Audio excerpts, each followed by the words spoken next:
Isang magandang umaga po sa ating lahat mga kabarangay. Kung napanood po ninyo yung content ko po kanina, maaari po na mangyari yun dahil briefing lang naman po yun eh. Briefing para sa October 1 to 7 na filing. So pwedeng pag-usapan doon na pwedeng papaghandain yung mga candidates na sa dalawang bagay na maaaring matuloy ang halalan or hindi. Pero wala po tayong linaw, mga kabarangay, kung totoo nga po yun.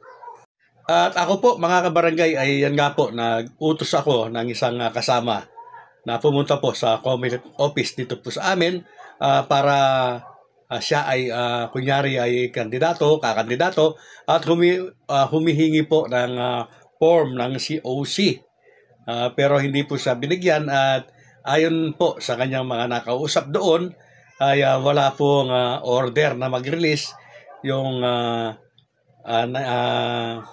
national office nila. So, main office, ibig po sabihin ay siguro yung manggagaling po sa central office nila. Wala daw pong order na mag-release sila. Bagamat pwede naman po kasi sa mga ang mga COC po kasi pwede ka mag-download, mga kabarangay. So hanggang ngayon po ay wala pa ring linaw, ano? Wala po tayong linaw kung matutuloy itong filing of Certificate of Candidacy na bagamat ito po ay hindi nililip ng Comelec. Pero ang katotohanan po talaga nito, mga kabarangay, ay ang umiiral talagang batas, ito nga pong RA 12232 na nagtatakda po ng halalan sa November 2, 2026. So, kumbaga, hindi po nakadisenyo ito pong Comelec activities na ito para po sa batas na bago. So, talagang nakakalito po. At inihintay sana natin na magbigay po ng palinaw o paliwanag ang Comelec kung ano na talaga ang nangyayari. Kaya lang ako po ay naiintindihan ko po yung Comelec, mga kabarangay. Dahil kung tayo po ay nalilito, ang Comelec po ay litong na rin po sa mga pangyayari.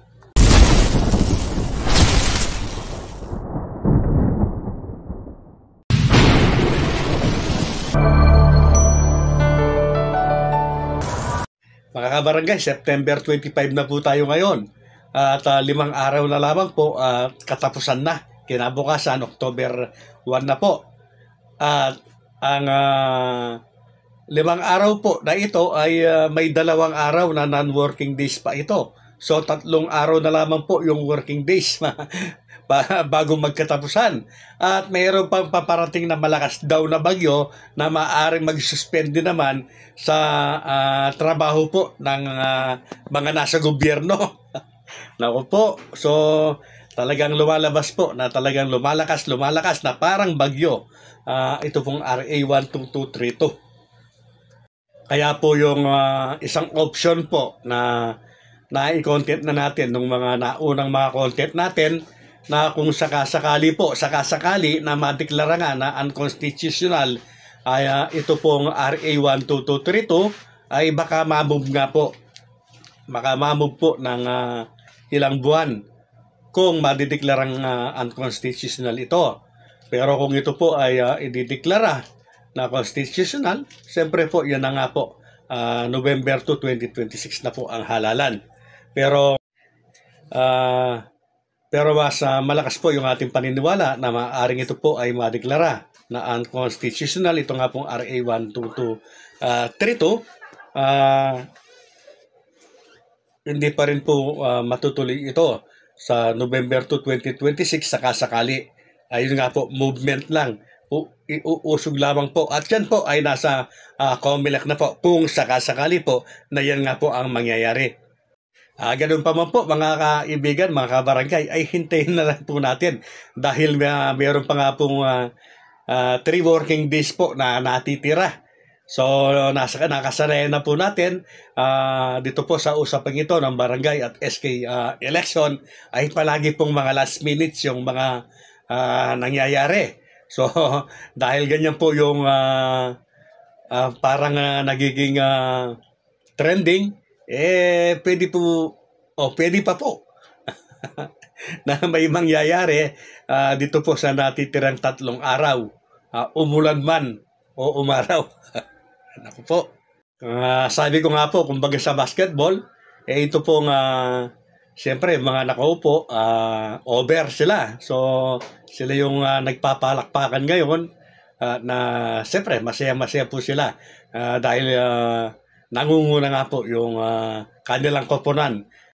Napakaganda naman po ng sinabi po ng kanilang Liga Presidente kung gagawin po nila sakaling ma-extend nga sila ang pakiusap po ng kanilang Pangulo sa Liga ng mga Barangay ay kung sakaling ma-extend nga po sila ay hinihiling niya dito po sa mga nakaupong ito na gamitin itong extension nila sa paggawa ng mabuti sa pagtatapos o pagpapatapos ng kanilang mga proyekto kung meron man.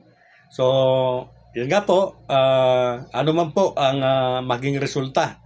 Although talagang papalapit na po ng papalapit ang deadline, ay tanggapin po natin ang maluwag sa ating mga dibdib. At syempre po, bago sa ating pagpapatuloy, ay ang aking paulit-ulit po na paanyaya sa mga napadaan lamang po sa channel na ito. Syempre po, kayo po ay aking inaanyayahan na mag-subscribe. Pakiclick po yung notification bell at all para palagi po kayong updated sa aking mga bagong videos. So yan nga po yung mga nagiging kaganapan ngayon sa ating usaping barangay at SK election. Ang umiiral pa ring batas 12232 nakatakda ang halalan sa November 2, 2026. Bagamat ito po ay nakapetisyon nga, ay wala pa rin pong sagot, wala pa rin pong desisyon ang Korte Suprema para po dito po sa pinag-uusapan po natin ito mga kabarangay. At may ilang araw na lamang po na natitira. Tingnan po natin kung ano na talaga ang mangyayari. At malay po natin, baka po mula sa mga oras na ito hanggang mamaya ay magkaroon na po ng development ang usaping ito. Kung hindi po sana nagkaganyan, na nagka-aberya-aberya, napakasaya na po sana ng atmosphere ngayon mga kabarangay sa bawat barangay. Dati po, 1 year before election, ay may mga nakapaskil na, nakapintura na po sa mga pader, mga pangalan po ng mga kandidato, pero wala pang vote. Then, pagdating po ng 6 months before election, yes po, mayroon na pong parang nangangampanya. Although sinasabi po na kaukos lamang at hindi pa sila nangangampanya, nakapagpakilala na po sila at nakakapagbigay na po ng mga mensahe na kung sakasakali anuman o yung kanilang mga programa. At pagsapit po ng filing, ito po napakasaya po ng nangyayari dito sa amin. Siyempre po kahit na po sigurado sa ang barangay, kagaya nga po ng nabanggit ni Idol Kags Boots.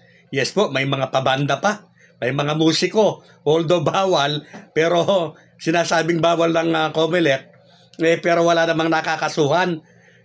Dito nga po sa amin, nagko-cause pa ng mga traffic yan lalo na kapag nagkasabay-sabay yung pagpapile po ng mga tatakbo. Talagang mayroon pang mga karosa yan, may mga banda, may mga napakaraming mga supporters po na ihahatid yung kanilang kandidato sa COMELEC office sa kanilang lugar para mag-file na ng certificate of candidacy. At matapos ngayon, may mga maliliit na programa pa na yun nga po, picture-picture na gagamitin po nila sa kanilang pangangampanya. At may maraming poster na rin po na nakapaskil sa bawat kanto, sa bawat purok.